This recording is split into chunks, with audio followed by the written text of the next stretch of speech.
ನಿಧಾನವಾಗಿ ಬೆಳೀತಾ ಹೋಗ್ತಾ ಇದ್ದೆ. ಅನ್ಫಾರ್ಚುನೇಟ್ಲಿ ಕರೋನಾದಂಥ ಸನ್ನಿವೇಶ ನನ್ನನ್ನು ಕಿತ್ತುಕೊಂಡು ತಿಂತು. ಆದರೆ ನಮ್ಮ ಸಂಸ್ಥೆ ಮೇಲೆ ಹೊಡೆತ ಬಿತ್ತು. ಅನಿವಾರ್ಯ ಆಗಿತ್ತು. ನನ್ನ ಮನೆ ಇತ್ತು, ನಾನೇ ಸ್ವಂತವಾಗಿ ಕಟ್ಟಿದಂಥ ಮನೆ. ಅದನ್ನು ಮಾರಾಟ ಮಾಡಿ ಬಹುತೇಕ ಚಂದಾದಾರರಿಗೂ ಸೇರಿದಂತೆ ಎಲ್ಲರಿಗೂ ಹಣವನ್ನು ಮರಳಿಸಿದ್ದೇನೆ.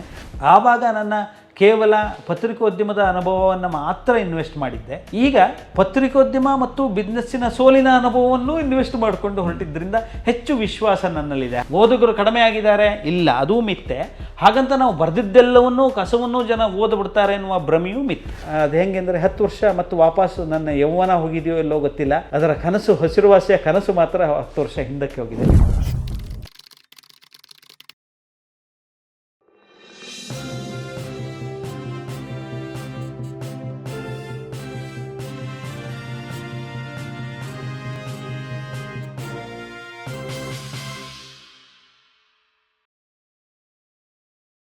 ವ್ಯಾವಹಾರಿಕವಾಗಿ ಸ್ವಲ್ಪ ತೊಂದರೆ ಆಯಿತಾ? ವ್ಯಾವಹಾರಿಕವಾಗಿ ಸಹಜ. ನೀವು ಇಂಥದ್ದೊಂದು ಪತ್ರಿಕೆಗೆ ಬಂಡವಾಳ ಹೂಡುವಾಗ ಅಥವಾ ಇಂಥದ್ದೊಂದು ಪತ್ರಿಕೆಗೆ ಮನಸ್ಸು ಮಾಡುವಾಗ ಬಂಡವಾಳದ ಮೊತ್ತ ಭಾಳ ಇಂಪಾರ್ಟೆಂಟ್ ಆಗುತ್ತೆ. ಅದಕ್ಕೊಂದು ಹೂಡಿಕೆದಾರನ ಅಗತ್ಯ ಇರುತ್ತೆ. ವಿತೌಟ್ ಎನಿ ಇನ್ವೆಸ್ಟರ್ ಅಥವಾ ವಿತೌಟ್ ಎನಿ ಇನ್ವೆಸ್ಟ್ಮೆಂಟ್ ನಾನು ನನ್ನ ಸಂಗ್ರಹದ ಸಣ್ಣ ಮೊತ್ತದಲ್ಲಿ ಅದನ್ನು ಶುರು ಮಾಡಿರುವಂಥದ್ದು. ಅದರ ಜೊತೆಯಲ್ಲಿ ನನ್ನ ಕೆಲವು ಸ್ನೇಹಿತರುಗಳು, ವೈಯಕ್ತಿಕ ಸ್ನೇಹಿತರು, ನಂದೊಂದು ಲಕ್ಷ ನಿಂದೊಂದು ಲಕ್ಷ ಇಟ್ಕೋ ಅಂತೇಳಿ ಕೇವಲ 15 ಲಕ್ಷದಲ್ಲೇ ಆರಂಭಿಸಿದಂಥ ಪತ್ರಿಕೆ ಆಗಿತ್ತು ಅದು. It will take time. ಯಾಕೆಂದರೆ ಪತ್ರಿಕೋದ್ಯಮ ಅನ್ನುವಂಥದ್ದು ಏಕೈಕ ಜಗತ್ತಿನ ಪ್ರಾಡಕ್ಟ್. ಅದರ ಮುಖಬೆಲೆ ಅದರ ಪ್ರೊಡಕ್ಷನ್ ಕಾಸ್ಟ್ಗಿಂತ ಎಷ್ಟೋ ಪಾಲು ಕಡಿಮೆ ಇರ್ತದೆ. ಅದರಿಂದ ಆದಾಯ ಬರಲ್ಲ. ಅಡ್ವರ್ಟೈಸ್ಮೆಂಟ್ ಬರಬೇಕು. ಬ್ರೇಕ್ ಈವನ್ ಆಗೋದು ಮಾಧ್ಯಮ ಸಂಸ್ಥೆಗಳಲ್ಲಿ ಸ್ವಲ್ಪ ಲೇಟ್. ಸಸ್ಟೈನಬಿಲಿಟಿ ಅನ್ನುವಂಥದ್ದು ಭಾಳ ಕಷ್ಟ. ಕಾಯಬೇಕು, ನಿಮಗೊಂದು ತಾಳ್ಮೆ ಬೇಕು. ಆ ತಾಳ್ಮೆಯೂ ನನ್ನಲ್ಲಿ ಇತ್ತು. ನಿಧಾನವಾಗಿ ಬೆಳೀತಾ ಹೋಗ್ತಾ ಇದ್ದೆ. ಅನ್ಫಾರ್ಚುನೇಟ್ಲಿ ಕರೋನಾದಂಥ ಸನ್ನಿವೇಶ ನನ್ನನ್ನು ಕಿತ್ತುಕೊಂಡು ತಿಂತು. ನಾನು ಯಾವಾಗಲೂ ಅದನ್ನು ತಮಾಷೆಗೆ ಹೇಳ್ತಾ ಇರ್ತೇನೆ. ಕರೋನಾ ನನ್ನನ್ನಾಗಲಿ ನನ್ನ ಕುಟುಂಬವನ್ನಾಗಲಿ ಬಾಧಿಸಲಿಲ್ಲ. ಅಂದರೆ ಭೌತಿಕವಾಗಿ ನಮ್ಗೆ ಯಾರಿಗೂ ಕರೋನಾ ಬರಲಿಲ್ಲ. ನ್ಯೂಟ್ರಿಷನ್ ಚೆನ್ನಾಗಿತ್ತು, ನಮ್ಮ ಆರೋಗ್ಯ ಇದು ಚೆನ್ನಾಗಿತ್ತು, ಅದೃಷ್ಟವೂ ಚೆನ್ನಾಗಿತ್ತು. ನಾವು ಬರಲಿಲ್ಲ, ನಮಗೇನೂ ಆಗಲಿಲ್ಲ. ಆದರೆ ನಮ್ಮ ಸಂಸ್ಥೆ ಮೇಲೆ ಹೊಡೆತ ಬಿತ್ತು. ಸತತ 8 ತಿಂಗಳು ನಾನು ಇರುವಂಥ ಪ್ರದೇಶ ಸೀಲ್ ಡೌನ್ ಆಯಿತು. ನಾನು ಎಲ್ಲ ಎಂಪ್ಲಾಯೀಸ್ಗಳಿಗೆ ವರ್ಕ್ ಫ್ರಮ್ ಹೋಮ್ ಆರಂಭದ ದಿನಗಳಲ್ಲಿ ಕೊಟ್ಟೆ, ಅರ್ಧ ಸ್ಯಾಲ್ರಿ ಕೊಟ್ಟೆ. ನನ್ನ ಮಾರ್ಕೆಟಿಂಗ್ನವರು ಏನು ಮಾಡಿದ್ರು, ಅದನ್ನು ಬ್ಲೇಮ್ ಮಾಡಲಿಕ್ಕಾಗಲ್ಲ, ಸಹಜ ಅದು.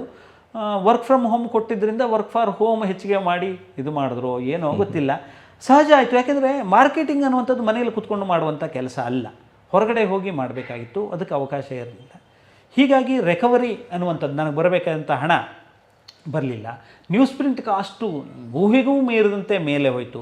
68, 70, 72 ರೂಪಾಯಿ, 24 ರೂಪಾಯಿ ಇದ್ದಿದ್ದು ಜಂಪ್ ಆಯಿತು.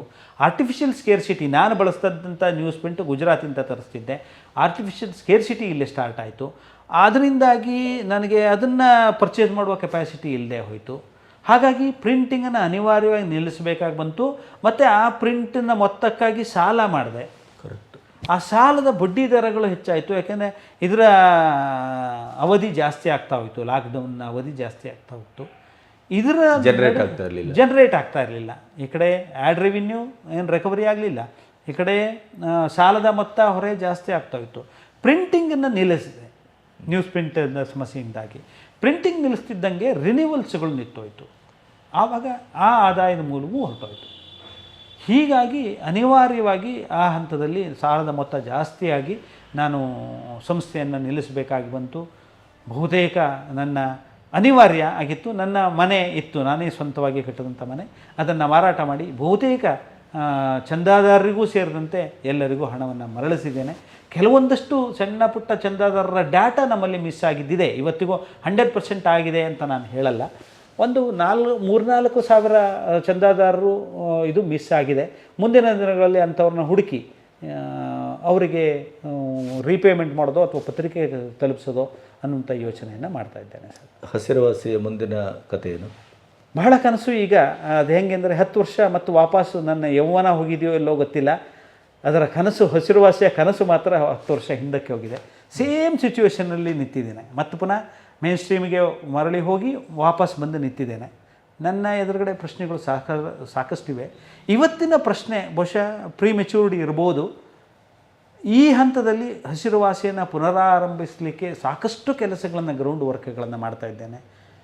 ಗೊತ್ತಿಲ್ಲ, ಮಳೆ ಚೆನ್ನಾಗಿ ಬೀಳ್ತಾ ಇದೆ, ಹಸಿರು ಚಿಗುರಲಿಕ್ಕೆ ಹೆಚ್ಚು ಆಸ್ಪದ ಇದೆ ಇದ್ದಿರ್ಬೋದು, ಇದೆ ಇದೆ ಒತ್ತಾಸೆ ಪರಿಸರ ಪೂರಕವಾಗಿದೆ. ಬಹಳ ಪೂರಕವಾಗಿದೆ. ಜೊತೆಗೆ ಒಂದಷ್ಟು ಸ್ನೇಹಿತರುಗಳು ಹಳೆಯ ತಪ್ಪುಗಳ ಆಗದೇ ಇದ್ದ ಹಾಗೆ ಬೆಂಬಲಕ್ಕೆ ನಿಲ್ತಾ ಇದ್ದಾರೆ.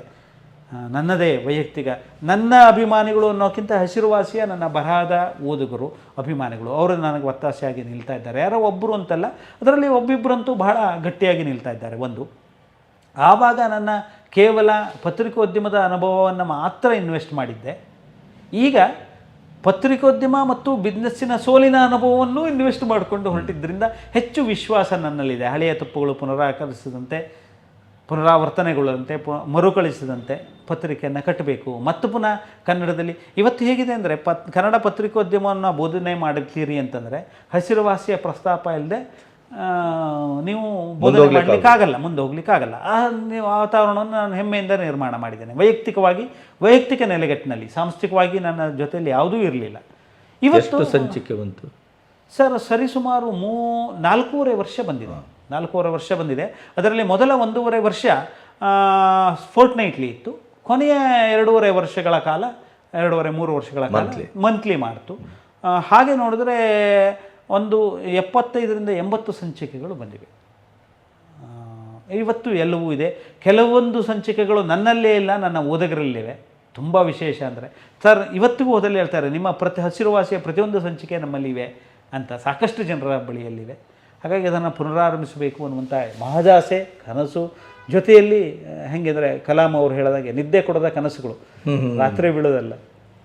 ಬಹಳ ಚೆನ್ನಾಗಿದೆ. ವಿಶ್ವಾಸದಲ್ಲೂ ಇದ್ದೇನೆ. ಎಷ್ಟರಲ್ಲೇ ಗೊತ್ತಿಲ್ಲ, ಹಸಿರುವಾಸಿ ಇನ್ನಷ್ಟು ಸಮೃದ್ಧವಾಗಿ ನಿಮ್ಮ ಎದುರುಗಡೆ, ಓದುಗರ ಎದುರುಗಡೆ ಬರ್ಬೋದು ಅನ್ನುವಂಥ. ಆದರೆ ಡಿಜಿಟಲ್ ಆಗಿ ಮಾಡ್ತೀರಾ? ಈ ಸರಿ ನನ್ನ ಪ್ಲ್ಯಾನು ಹೌದು, ಆಬ್ವಿಯಸ್ಲಿ ನೆಕ್ಸ್ಟ್ ಜನ್ರೇಷನ್ ಅನ್ನುವಂಥದ್ದು ಎರಡೂ ಬೇಕು. ಯಾಕೆಂದರೆ ಕೃಷಿ ಪತ್ರಿಕೆ ಆಗಿದ್ದರಿಂದ ಗ್ರಾಮೀಣ ಭಾಗದಲ್ಲಿ ಇವತ್ತು ನಾವು ಟೆಕ್ನಾಲಜಿಯನ್ನು ಎಷ್ಟು ಮುಂದುವರಿಸಿದ್ದೇವೆ ಅಂತಂದರೂ ಒಂದಷ್ಟು ಜನರು ಇನ್ನೂ ಡಿಜಿಟಲೈಸ್ ಆಗಿಲ್ಲ. ಮತ್ತು ನಮ್ಮ ಟೆಕ್ನಾಲಜಿಯು ಇನ್ನೂ ಎಲ್ಲ ಗ್ರಾಮವನ್ನು ನೆಟ್ವರ್ಕೇ ಇನ್ನೂ ಸಿಗ್ತಾ ಇಲ್ಲ. BSNL ಅಂತ BSNL ಈಗೇನೋ ಒಂದಷ್ಟು ಸುಧಾರಣೆ ಆಗ್ತಾಯಿದೆ, ಸಂತೋಷಪಡೋಣ. ನೆಟ್ವರ್ಕೇ ಸಿಗಲ್ಲ. ಹಾಗಾಗಿ ಎಲ್ಲವೂ ಡಿಜಿಟಲ್. ನಾವು ಆ ಥರದ ಮಧ್ಯಂತರ ತಲೆಮಾರಿನಲ್ಲಿದ್ದೇವೆ. ದೇವರನ್ನು ಸಂಪೂರ್ಣ ನಿರಾಕರಿಸುವ ಸ್ಥಿತಿಯಲ್ಲೂ ಇಲ್ಲ, ದೇವರ ನಂಬಿಕೆಗಳನ್ನು ಒಪ್ಪಿಕೊಂಡು ಮೂಢನಂಬಿಕೆಯನ್ನು ಹೊರತುಪಡಿಸಿ ನಂಬಿಕೆಯನ್ನು ಉಳಿಸ್ಕೊಂಡಿದ್ದೇವೆ. ಹಾಗೆ ಟೆಕ್ನಾಲಜಿಯಲ್ಲೂ ಹಾಗೇ ಆಗಿದೆ. ಹಾಗಾಗಿ ನನಗೆ ಮುದ್ರಣ, ಡಿಜಿಟಲ್ ಅಂದರೆ ಪೋರ್ಟಲ್, ಪೇಪರ್, ಹಳೆಯ ಸಂಚಿಕೆಗಳು ಸೇರಿದಂತೆ, ಜೊತೆಯಲ್ಲಿ ಭಾಳ ವಿಶೇಷ ಅಂದರೆ ಯೂಟ್ಯೂಬ್ ನೆಕ್ಸ್ಟ್ ಜನ್ಗೆ ಬೇಕಾಗಿರುವಂಥ ಬಹಳ ವಿಶೇಷ ಅಂದರೆ ಇದಕ್ಕೆ ಸೀಮಿತ ಆಗಿರುವಂಥ ಸಬ್ಜೆಕ್ಟಿಗೆ. ಕರೆಕ್ಟ್. ಇದಕ್ಕೆ ಕನ್ನಡದಲ್ಲಿ ಈವರೆಗೆ ಯಾವ ಪ್ರಯತ್ನವೂ ಇಲ್ಲ. ಬಿಡಿ ಬಿಡಿಯಾಗಿ ಯೂಟ್ಯೂಬ್ ಇದೆ, ಪರಿಸರದಲ್ಲಿ ಇಲ್ಲೊಬ್ಬರು ಮಾಡ್ತಾ ಇದ್ದಾರೆ, ಆದರೆ ಸಮಗ್ರವಾಗಿಲ್ಲ. ಮತ್ತು ಪುನಃ ಆ ಸಾಹಸಕ್ಕೆ ಕೈ ಹಾಕ್ತಾ ಇದ್ದಾರೆ. ಹಾಗಾಗಿ ಡಿಜಿಟಲ್ ಮತ್ತು ಮುದ್ರಣ, ಭೌತಿಕ, ಫಿಸಿಕಲ್ ಎರಡನ್ನೂ ಒಟ್ಟೊಟ್ಟಿಗೆ ಶುರು ಮಾಡಬೇಕು ಅನ್ನುವಂಥ. ಕನ್ನಡ ಪತ್ರಿಕೋದ್ಯಮದಲ್ಲಿ ಇತ್ತೀಚಿನ ದಶಕಗಳಲ್ಲಿ ಒಂದು ಹೊಸ ಕಟ್ಟೋಣವನ್ನು, ಬರವಣಿಗೆಯನ್ನು, ಭಾಷೆಯನ್ನು ಟಂಕಿಸಿದಿರಿ ನೀವು. ರಾಧಾಕೃಷ್ಣ ಬಡತಿ ಅಂತಂದರೆ ಒಂದು ಅವರದೇ ಆದಂಥ ಒಂದು ಶೈಲಿ ಅನ್ನುವಂಥದ್ದು ಹುಟ್ಟುಹಾಕಿದಿರಿ. ಈ ಮುಖ್ಯ ವಾಹಿನಿಯ ಪತ್ರಿಕೋದ್ಯಮದಲ್ಲಿ ನೀವು ಏರಬಹುದಾದ ಎತ್ತರವನ್ನು ನೀವು ಏರಲಿಲ್ಲ ಅನ್ನುವಂಥ ಏನಾದರೂ ಒಂದಿಷ್ಟು ನೋವುಗಳು, ಆ ಥರದ್ದೇನಾದರೂ? ನೋವುಗಳು ಅದೇ ಅಂದಲ್ಲ, ನನ್ನ ಜೀವನದಲ್ಲಿ ನಾನು ಯಾವತ್ತೂ ನೆಗೆಟಿವ್ ಆಗಿ ಯಾವುದನ್ನು ನೋಡುವನ್ನೊಂದಲ್ಲ. ವಿಷಾದ ಅನ್ನುವಂಥದ್ದು ಜೀವನದಲ್ಲಿ ಯಾವುದರ ಬಗ್ಗೆನೂ ಇಲ್ಲ. ಆ ಥರದ್ದೊಂದು ಕನಸು ಇದೆ, ಸಹಜ, ಯಾರಿಗಿರೋದಿಲ್ಲ. 99 ಮೆಟ್ಲು ಹತ್ತಿದ್ದೇನೆ 32 ವರ್ಷಗಳಲ್ಲಿ. ಎಲ್ಲ ಪ್ರೂಫ್ ರೀಡರ್ ಆಗಿ ನನ್ನ ವೃತ್ತಿಯನ್ನು ಆರಂಭಿಸಿದವನು. ಇನ್ನೂ ಹೇಳಲಿಕ್ಕೆ ನೋಡಿದ್ರೆ ಅಭ್ಯಾಗತ ಅನ್ನುವಾಗ ನನ್ನ ಓನು ಮಳೆಯ ಪ್ರೆಸ್ ಇತ್ತು, ಮಳೆ ಜೋಡಿಸುವ ಪ್ರೆಸ್ಸು, ಯಾವುದು ಕಾಲಲ್ಲೇ ಪೆಡ್ಲ್ ಮಾಡಿ ಹೊರತಾ ಇರುವಂಥ ಮಿಷಿನನ್ನು ಇಟ್ಕೊಂಡು ನಾನು ಅಭ್ಯಾಗತವನ್ನು ಮುದ್ರಣ ಮಾಡಿದವನು. ನನ್ನ ಸ್ವಂತ ಮುದ್ರಣ, ಅಲ್ಲೇ ನಾನು ಮುದ್ರಣ ನಿಜವಾಗಿ ಅವಾಗ ಮುದ್ರಕ, ಪ್ರಕಾಶಕ ಮತ್ತು ಸಂಪಾದಕ ಮತ್ತು ವಿತರಕ. ಹೌದು. ಹಾಗಾಗಿ ನೀವು ಈಗ ಮತ್ತೆ ಸಂಪಾದಕನಾಗುವ ಇದೆಲ್ಲ ಎಲ್ಲರಾಗೋ ಮೊದಲೇ ನೀವೇ ಆದವರು. ನಾನು ಈಗ ಯಾರೆಲ್ಲ ಸಂಪಾದಕರ ಯುಗ ಅಂತೇನೀಗಿದೆ, ಅವ್ರಿಗಿಂತ ಮೊದಲು. ಹೌದೌದು, ಈಗ ಅದನ್ನ ಹೇಳಲೇಬೇಕು. ಯಾಕೆಂದರೆ ಎಲ್ಲರಿಗೂ ಒಂದೊಂದು ವೈಯಕ್ತಿಕವಾಗಿ ಪತ್ರಿಕೆಗಳನ್ನು ಮಾಡ್ತಾರೆ, ಇದು ಮಾಡ್ತಾರೆ. ಹಾಗಾಗಿ ಅವೆಲ್ಲರ ನಡುವೆ ನನಗೆ ಇಲ್ಲ ಅಂತಲ್ಲ. ಆದರೆ ಮುಖ್ಯವಾಹಿನಿಯ ಪತ್ರಿಕೋದ್ಯಮದಲ್ಲಿ 99 ಮೆಟ್ಲು ಹತ್ತಿದವನಿಗೆ ಎಲ್ಲವನ್ನೂ ಮೆಟ್ಲು ಹತ್ತುಕೊಂಡು ಬಂದು ನಂದೇನು ಭೀಮಜಗಿತ ಏನಲ್ಲ, ಸ್ಟೆಪ್ ಬೈ ಸ್ಟೆಪ್ ಏರಿ ಬಂದವನು. ಹಾಗಾಗಿ ನಾನು ಪ್ರಯತ್ನ ಇದೆ. ಯೋಗ್ಯತೆ ಜನರಿಗೆ ಬಿಟ್ಟಿದ್ದು ಅಥವಾ ವ್ಯವಸ್ಥೆಗೆ ಬಿಟ್ಟಿದ್ದು, ಸಂಸ್ಥೆಗಳಿಗೆ ಬಿಟ್ಟಿದ್ದು. ಆ ಒಂದು ಪೋಸ್ಟ್ನಲ್ಲಿ ಒಂದಷ್ಟು ದಿವಸ ನಾನು ಸಂಪಾದಕನಾಗಿ, ಎಕ್ಸಿಕ್ಯೂಟಿವ್ ಎಡಿಟರ್ ಆಗಿ ಸೆಕೆಂಡ್ ಮ್ಯಾನ್ ಆಗಿ ಸಾಕಷ್ಟು ಕೆಲಸ ಮಾಡಿದ್ದೇನೆ, ಇಲ್ಲ ಅಂತಲ್ಲ. ಆದರೆ ಲಿಟ್ರರಿ ಮೀನಿಂಗ್ನಲ್ಲಿ ನಾನೇ ಫಸ್ಟ್ ಮ್ಯಾನ್ ಆಗಿ ಮಾಡುವಂಥ ಅವಕಾಶ ಸಿಕ್ಕಿದರೆ ಇನ್ನೂ ಸಮರ್ಥ ಪತ್ರಿಕೋದ್ಯಮವನ್ನು, ನನ್ನ ಸಾಧ್ಯತೆಗಳನ್ನು ತೋರಿಸ್ಬೋದು ಅನ್ನುವಂಥ ಒಂದು ಆಶಯ ಇದೆ. ನೋಡೋಣ, ಮುಂದಿನ ದಿನಗಳಲ್ಲಿ ಸಿಗ್ಬೋದು, ಸಿಗದೇನೂ ಇರ್ಬೋದು. ಸಿಗದೇ ಇದ್ರೆ ಬೇಸರ ಅಂತೂ ಇಲ್ಲ, ನನ್ನದೇ ಹೆಸರುವಾಸಿ ಅಂತೂ ಇದೆ. ಸಿಕ್ಕರೆ ಗೊತ್ತಿಲ್ಲ, ಒಂದಷ್ಟು ಪ್ರಯೋಗಗಳನ್ನು ಮಾಡುವ ಹಂಬಲ, ತುಡಿತ, ಉತ್ಸಾಹ, ಯೌವನ, ಅಂದರೆ ಪತ್ರಿಕೋದ್ಯಮದ ಯೌವನ, ಗೊತ್ತಾಯಿತು, ಕೆಲಸದ ಯೌವನ ಇದೆ. ಹಾಗಾಗಿ ಮಾಡಿ ತೋರಿಸ್ತೇನೆ ಕನ್ನಡಿಗರಿಗೆ. ಸುಮಾರು ಸರಿ ನೀವು ಸಂಪಾದಕರ ಆದ್ರಿ ಅನ್ನುವಂಥ ಸುದ್ದಿಯನ್ನು ಕೇಳಿದ್ದೆವು ನಾವು. ಒಂದು ಮೆಟ್ಲಲ್ಲಿ ಎಲ್ಲೋ ಈ 99 ರನ್ ಹೊಡೆದು ಆ 100 ಆಗುವಾಗ 1 ರನ್ನಲ್ಲಿ ಔಟ್ ಆಗುವ ಸಮಸ್ಯೆ ಇದೆ ನಿಮಗೆ. 90 nervous ಇಲ್ಲ ಇದಿರ್ಬೋದು. ನಾನು ಕೇಳಲ್ಪಟ್ಟಿದ್ದೇನೆ, ನೀವೊಬ್ಬರೇ ಅಲ್ಲ, ಸಾಕಷ್ಟು ಸಂದರ್ಭಗಳಲ್ಲಿ ಆ ಅವಕಾಶಗಳು ಇದ್ದಿದ್ದು ಸತ್ಯ, ಬಂದಿದ್ದು ಸತ್ಯ. ಕಾರಣಾಂತರಗಳಿಂದ, ಕಾರಣವನ್ನು ನಾನು ವಿಶ್ಲೇಷಿಸಕ್ಕೆ ಹೋಗೋದಿಲ್ಲ. ಒಂದಷ್ಟು ಜನರಿಗೆ ಅದು ಅಪೇಕ್ಷಿತ ಆಗಿಲ್ಲದೆ. ನಿಮ್ಮ ಈ ಮಾತನ್ನು ಕೇಳ್ತಾ ಇದ್ದಂಥ ಸುಮಾರು ಜನರಿಗೆ ಕಾರಣಗಳು ಗೊತ್ತಿದೆ, ಹಾಗಾಗಿ ನೀವು ಹೇಳಿ ಗೊತ್ತಿದೆ, ನಾನು ಹೇಳಬೇಕಾದಿಲ್ಲ. ಅಪೇಕ್ಷಿತವಾಗಿ ಇದ್ದಿರ್ಬೋದು, ನಾನು ಅಪೇಕ್ಷಿತ ಅಲ್ಲದೆ ಇದ್ದಿರ್ಬೋದು. ಆ್ಯಂಡ್ ಆ ಸಂದರ್ಭಗಳು ಅದೇ ಈಗಾಗಲೇ ಹೇಳಿದ್ನಲ್ಲ, ಮುಖ್ಯಮಂತ್ರಿ ಅಥವಾ ಪ್ರಧಾನಮಂತ್ರಿ ಆಗುವ ಅರ್ಹತೆ ತುಂಬ ಜನರಿಗಿರ್ತದೆ. ಹಾಗಂತ ಎಲ್ಲರೂ ಮುಖ್ಯಮಂತ್ರಿ ಪ್ರಧಾನಮಂತ್ರಿ ಆಗಲಿಕ್ಕಾಗಲ್ಲ. ನಾಗೇಶ್ ಹೆಗಡೆ ಅಂತ ನಾಗೇಶ್ ಹೆಗಡೆ ಅವರಿಗೆ ಇಲ್ಲ ಅಂತ ಹೇಳಲಿಕ್ಕಾಗಲ್ಲ. Nagesh Hegde by all said and done ಸೈದ್ಧಾಂತಿಕವಾಗಿ ಏನೇ ಇದ್ದಿರ್ಬೋದು, ಒಬ್ಬ ಸಂಪಾದಕನಾಗಬಹುದು ಅಂತ ಮೆಟೀರಿಯಲ್ ಎಲ್ಲ ಇತ್ತು, ಎಲ್ಲ ಅರ್ಹತೆಗಳು, ಅನುಭವಗಳು ಎಲ್ಲವೂ ಇತ್ತು. ಆದರೆ ಅವ್ರು ಆಗಲಿಲ್ಲ. ಹಾಗಂತ ಸಂಪಾದಕರಾದವರೆಲ್ಲರೂ ಆ ಹುದ್ದೆಗೆ ಬಹಳ ಅರ್ಹರು ಅಂತನೂ ಅಲ್ಲ. ಅಥವಾ ಪ್ರಧಾನಮಂತ್ರಿ ಆದವರೆಲ್ಲರೂ, ನಾನು ಹೇಳ್ತಾ ಇರೋದು ಯಾರೋ ಒಂದು ವ್ಯಕ್ತಿಯ ಬಗ್ಗೆ, ಸಾಮೂಹಿಕವಾಗಿ ಈವರೆಗೆ ಪ್ರಧಾನಿಗಳಾದವರೆಲ್ಲರೂ ಅರ್ಹರು ಅಂತಲೂ ಹೇಳಲಿಕ್ಕಾಗಲ್ಲ. ಹಾಗಂತ ಅರ್ಹತೆ ಇಲ್ಲದವರು ಆಗಿದ್ದಾರೆ ಅಂತ ನಾವು ಬ್ಲೇಮ್ ಮಾಡೋಕ್ಕೂ ಆಗಲ್ಲ. ಅರ್ಹತೆ ಇರುವವರು ಆಗದೇ ಇರುವ ಸಾಧ್ಯತೆಗಳು. ಫಾರ್ ಎಕ್ಸಾಂಪಲ್, ರಾಮಕೃಷ್ಣ ಹೆಗಡೆ ಅವರಿಗೆ ಏನು ಕಡಿಮೆ ಇತ್ತು? ನಮ್ಮದೇ ನಾಯಕರು, ಅವರು ದೇವೇಗೌಡರು ಡೆಲ್ಲಿಗೆ ಹೋಗಿ ಇಳಿದು ಎಲ್ಲ ಆಗೋಲ್ಲಿವರೆಗೂ ನಾವೆಲ್ಲ ತಿಳಿದದ್ದು ರಾಮಕೃಷ್ಣ ಹೆಗಡೆ ಅವರೇ ಪ್ರಧಾನಿ ಆಗ್ತಾರೆ. ನಮ್ಮ ಹೆಮ್ಮೆಯ ನಾಯಕ, ಮುತ್ಸದ್ದಿ, ಮಹಾಮುತ್ಸದ್ದಿ, ಅಕ್ರಾಸ್ ಪಾರ್ಟಿ ಅವರನ್ನು. ಮತ್ತು ಆ ಕಾಲದಲ್ಲಿ ಹೆಗಡೆಯವರು ಬಿಟ್ಟರೆ ಬೇರೆ ಯಾರು ಇಲ್ಲ ಅನ್ನುವಂಥ ಒಂದು ವ್ಯಾಕ್ಯೂಮ್ ಕೂಡ ಕ್ರಿಯೇಟ್ ಆಗಿತ್ತು. ಹೌದು, ಆ ಸಂದರ್ಭದಲ್ಲಿ. ಆದರೆ ಆಶ್ಚರ್ಯ ಅಂದರೆ ಅದು ನೋಡಿ, ಅದು ದೇವೇಗೌಡರು ಆದರೂ ಸಂತೋಷ ಪಡೋಣ, ಕನ್ನಡಿಗರು ರೈತರು. ಹೌದು. ಆ್ಯಂಡ್ ಪ್ರಧಾನಿಯಾದ ಅಲ್ಪ ಅವಧಿಯಲ್ಲಿ ದೇವೇಗೌಡರು ಮಾಡಿದಂಥ ನೀರಾವರಿಯಾದಾಗಲಿ, ಕೃಷಿಯ ವಿಚಾರದಲ್ಲಾಗಲಿ ಮಾಡಿದಂಥ ಕೆಲಸಗಳು ಅತ್ಯಮೋಘವಾದಂಥ. ಹೌದು, ಆದರೆ ಅದು ದಾಖಲಾಗಲಿಲ್ಲ. ಅವರಿಗೆ ಪ್ರಚಾರ ಮಾಡ್ಕೊಳ್ಳಿಕ್ಕೆ ಪ್ರಚಾರಕ್ಕೆ ಗೊತ್ತಿಲ್ಲ. ಒಬ್ಬ ರೈತನ ಸಮಸ್ಯೆಯೂ ಇದೆ, ಮಾರ್ಕೆಟಿಂಗ್ ಗೊತ್ತಿಲ್ಲ. ಅದನ್ನೇ ಪ್ರಧಾನಿಯವರು ಮಾಡಿದ್ದು. ಐ ಮೀನ್ ದೇವೇಗೌಡರು ಪ್ರಧಾನಿಯಾಗಿ ದೇವೇಗೌಡರದ್ದಾಗಿದ್ದು ಕೆಲಸಗಳು ಮಾಡಿದ್ದಾರೆ. ಅದಕ್ಕೆ ಶೋಕೇಸ್ ಮಾಡಲಿಕ್ಕೆ ಗೊತ್ತಾಗಲಿಲ್ಲ. ಒಂದು. ಎರಡನೇದಾಗಿ ಅದಕ್ಕೆ ಪೂರಕವಾಗಿ ನಂತರದ ಗೌರ್ಮೆಂಟ್ಗಳು ಅದನ್ನು ಫಾಲೋ ಅಪ್ ಮಾಡಲಿಲ್ಲ. ಹೀಗೆ ಸಂದರ್ಭಗಳು ಸಹಜವಾಗಿರ್ತದೆ. ಗೊತ್ತಿಲ್ಲ, ಆ ಅವಕಾಶಗಳು, ಅದೃಷ್ಟಗಳು ಇದ್ದರೆ ತನ್ನಿಂದ. ಬಟ್ ಪತ್ರಿಕೋದ್ಯಮದಲ್ಲಿ ಈ ಕಾಲಾಟ ಓಕೆ, ಆದರೆ ಈ ಎಳೆದಾಟ ಕಷ್ಟ ಅಲ್ವಾ? ಎಲ್ಲ ರಂಗದಲ್ಲೂ ಇದೆ. ನಾನು ಮತ್ತದನ್ನು ಪಾಸಿಟಿವ್ ತಗೊಳ್ತಾ ಇದ್ದೇನೆ. ಯಾರು ಕಾಲ ಎಳಿತಾ ಇದ್ದಾರಲ್ಲ ಅವರು ಅಷ್ಟು ಕಾಲ ಕೆಳಗೆ ಇದ್ದಾರಲ್ಲ ಅಂತ. ಯಾಕೆಂದರೆ ನನ್ನ ಕಾಲ ಎಳಿತಾ ಇದ್ದವರು ಸಣ್ಣ ವ್ಯಕ್ತಿಗಳಿಂದ ನನ್ನ ಕಾಲ ಎಳಿಲಿಕ್ಕೆ ಆಗದೇ ಇದ್ದಿರ್ಬೋದು. ಆದರೆ ನೀವು ಅಷ್ಟು ಪವರ್ಫುಲ್ ಇದ್ರಿ ಅಂತ ಆಯ್ತು ಒಂದು.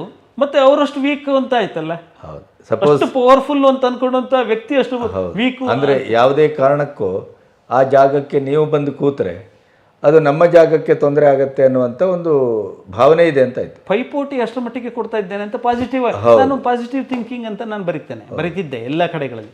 ಅದರಲ್ಲೇ ಭಾವಿಸೋದು ನಾನು ಅಷ್ಟು ಮೇಲಿದ್ದೇನೆ ಅಂತ. ಮತ್ತೆ ಸರ್, ಸ್ಟಿಲ್ ನಾನು ಒನ್ಸು ಎಡಿಟರ್ ಆಗಿಬಿಟ್ರೆ ಮುಂದೆ ಅವಕಾಶವೇ ಇಲ್ಲ. ಎಡಿಟರ್ ಅಷ್ಟೇ ಆಗಬೇಕು. ಡೆಡ್ ಎಂಡ್ ಅದು. ಹೌದು, ಡೆಡ್ ಎಂಡ್. ಹಂಗಲ್ಲ, ನನಗೆ ಸೋಲಲೇಖೆ ಹಿಂಜರಿಕೆ ನನ್ನದೇ ಪುಸ್ತಕ. ಹೌದು, ನಾನು ಸೋತಷ್ಟು ಸಂತೋಷ. ಇನ್ನೂ ಅವಕಾಶಗಳು ಸೃಷ್ಟಿ ಆಗ್ತಾ ಇವೆ. Let us see. ಹೆಸರುವಾಸಿ ಅಂತೂ ನನ್ನ ಜೊತೆಗಿದೆ. ಬಹಳ ದೊಡ್ಡ ಕನಸಿದೆ, ಕನ್ನಡಕ್ಕೆ ಕಟ್ಟಿಕೊಡ್ತೇನೆ. ಗೊತ್ತಿಲ್ಲ, ಇದೆಲ್ಲವನ್ನು ಮೀರಿಸಿ ಹೆಸರುವಾಸಿನ ನಾಳೆ ಕನ್ನಡ ಓದುಗರು ಬೆಳೆಸಿಬಿಡ್ಬೋದು. ಹೌದು, ತರಂಗ ಸೃಷ್ಟಿಸಿದಂಥ ಸಂಚಲನವನ್ನು ಮೇ ಬಿ ನನ್ನಿಂದನೂ ಸೃಷ್ಟಿಸಲಿಕ್ಕೆ ಸಾಧ್ಯ ಆಗ್ತಿದ್ರೆ ಅದು ಮಹಾಭಾಗ್ಯ ಆಗ್ಬೋದು ಅಲ್ವಾ? ಆಗ್ಬೋದು. ಅದು ಕೃಷಿ ಪತ್ರಿಕೋದ್ಯಮದ. ಹೌದು. ಮತ್ತೆ ನೀರು ನಿಮಗೆ ತುಂಬಾ ಪ್ರೀತಿಯ ಸಬ್ಜೆಕ್ಟ್ ಆದ್ರಿಂದ ಅದಕ್ಕೆ ಅದು ಹರಿಯುವ ಗುಣ ಅಲ್ಲ, ಅದು ಸಹಜವಾಗಿ ಹರ್ಕೊಂಡು ಹೋಗ್ಬೋದು. ಯಾಕೆಂದ್ರೆ ಕನ್ನಡದಲ್ಲಿ ಅಂಥದ್ದೊಂದು ನಿರ್ವಾತ ಈಗ ತರಂಗದ ನಂತರ ಸೃಷ್ಟಿಯಾಗಿದೆ ಪತ್ರಿಕೋದ್ಯಮದ. ಅಂದರೆ ಇದು ಅಂತ ಮಿತ್ತು ಸರ್. ಓದುಗರು ಕಡಿಮೆ ಆಗಿದ್ದಾರೆ, ಇಲ್ಲ ಸರ್ ಒಳ್ಳೇದು ಕೊಟ್ಟರೆ ಖಂಡಿತವಾಗಿ ಓದ್ತಾರೆ ಇವತ್ತು. ಈಗ ನಾನು ಲೈಫ್ 360 ಮಾಡಿದಾಗ 45-50 ಸಾವಿರ ಸರ್ಕ್ಯುಲೇಷನ್ ತಂದಿದ್ದೇವೆ. ಮತ್ತೆ ಖಂಡಿತವಾಗಿಯೂ. ಮತ್ತು ಲಾಭದಾಯಕವಾದಂಥದ್ದು ಕೃಷಿ ವಿಚಾರದಲ್ಲೂ ಇದನ್ನೇ ಹೇಳೋದು, ಲಾಭದಾಯಕ ಕೃಷಿ ಅನ್ನುವಂಥದ್ದನ್ನು ಬೆನ್ನು ಹತ್ತಲಿಕ್ಕೆ ಬಿಡಿ, ಶ್ರದ್ಧೆಯಿಂದ ಕೃಷಿಯ ತಪಸ್ಸನ್ನು ಮಾಡಿ ಲಾಭದಾಯಕ ಆಗುತ್ತೆ. ಹೌದು, ಲಾಭ ಮಾಡಬೇಕು ಅಂತ ನೀವು ಲೆಕ್ಕಾಚಾರ ಮಾಡಿ ಹೋದ್ರೆ ಹಾಳಾಗ್ತದೆ. ಕೃಷಿ ಲಾಭದಾಯಕ ಅಲ್ಲ, ಕೃಷಿ ಅಂದ್ರೆ ನಷ್ಟ ಅನ್ನೋವಂಥದ್ದು ಎಷ್ಟು ಮಿತ್ತೋ, ಕೃಷಿ ಲಾಭದಾಯಕ ಕೃಷಿ 10 ಲಕ್ಷ ಲಾಭ ಗಳಿಸಿದಂತೆ ವರ್ಷಕ್ಕೆ ಅಂತ ಈಗ ಯೂಟ್ಯೂಬ್ ನೋಡ್ಕೊಂಡು ಭ್ರಮೆ ಬಿತ್ತುತ್ತಾ ಇದ್ದಾರಲ್ಲ, ಅದೂ ಅಷ್ಟೇ ಮಿತ್ತು. ಈ ಯೂಟ್ಯೂಬ್ಗಳನ್ನೆಲ್ಲ ನೋಡ್ಕೊಂಡು ಹೋಗ್ತಾ ಇದ್ದಾರೆ ಕೆಲವರು. ಕರೆಕ್ಟ್. ಹಾಗೆಯೇ ಪತ್ರಿಕೋದ್ಯಮವು ಓದುಗರು ಕಡಿಮೆ ಆಗಿದ್ದಾರೆ, ಇಲ್ಲ, ಅದೂ ಮಿತ್ತೆ. ಹಾಗಂತ ನಾವು ಬರೆದಿದ್ದೆಲ್ಲವನ್ನೂ ಕಸವನ್ನೂ ಜನ ಓದ್ಬಿಡ್ತಾರೆ ಎನ್ನುವ ಭ್ರಮೆಯೂ ಮಿತ್ತು. ನೀವು ಸರಿಯಾದ್ದನ್ನು ಕೊಡಿ, ಮೊದಲು ನೀವು ಅಧ್ಯಯನ ಮಾಡಿ, ನಿಮ್ಮ ಪ್ರಾಮಾಣಿಕ ಶ್ರಮವನ್ನು ಅದಕ್ಕೆ ಹಾಕಿ, ತನ್ನಿಂತಾನೇ ಜನ ಅಕ್ಸೆಪ್ಟೆನ್ಸಿ ಕೊಡ್ತಾರೆ. ವ್ಯಾವಹಾರಿಕ ಚತುರತೆಯು ನಮಗೆ ಬೇಕು ಅನ್ನುವಂಥದ್ದನ್ನು ನಾನು ಭೂಮಿಗೀತದ ಹಸಿರುವಾಸಿಯ ಭೂಮಿಗೀತ ಅನ್ನುವ ಸಂಸ್ಥೆ ಆಗಿತ್ತದು. ಭೂಮಿಗೀತ ಅಥವಾ ಹಸಿರುವಾಸಿಯ ಮೊದಲನೇ ಸೋಲಿನಿಂದ, ಅದು ಸೋಲು ಅಂತ ಕರೆಯೋದಿಲ್ಲ ನಾನು ಹೇಳ್ತಾ ಇರೋದು, ಒಂದು ತಾತ್ಕಾಲಿಕವಾದಂಥ ಹಿನ್ನಡೆ ICUನಲ್ಲಿತ್ತು. ಇವತ್ತು ವಾರ್ಡಿಗೆ ಕರ್ಕೊಂಬಂದಿದ್ದೇನೆ. ಹೌದು, ನಾಳೆ ರಿಕವರಿಯಾಗಿ ಹೊರಗಡೆ ಹೋಗಿ ಸದೃಢವಾಗಿ ಆರೋಗ್ಯಕರವಾಗಿ ಬದುಕ್ಬೋದು. ಹೌದು, ಹಾಗಾಗಲಿ. Thank you sir. Wish all the best. ಧನ್ಯವಾದಗಳು. ತುಂಬ ಖುಷಿ ಆಯಿತು. ಎಲ್ಲ ಓದುಗರಿಗೆ ತಮ್ಮ ಚಾನಲ್ನ ಮೂಲಕ ಅವಕಾಶ ಕೊಟ್ಟಿದ್ದಕ್ಕೆ ಅವರಿಗೆ ಕೃತಜ್ಞತೆ ಅರ್ಪಿಸ್ತಿದ್ದಂತೆ.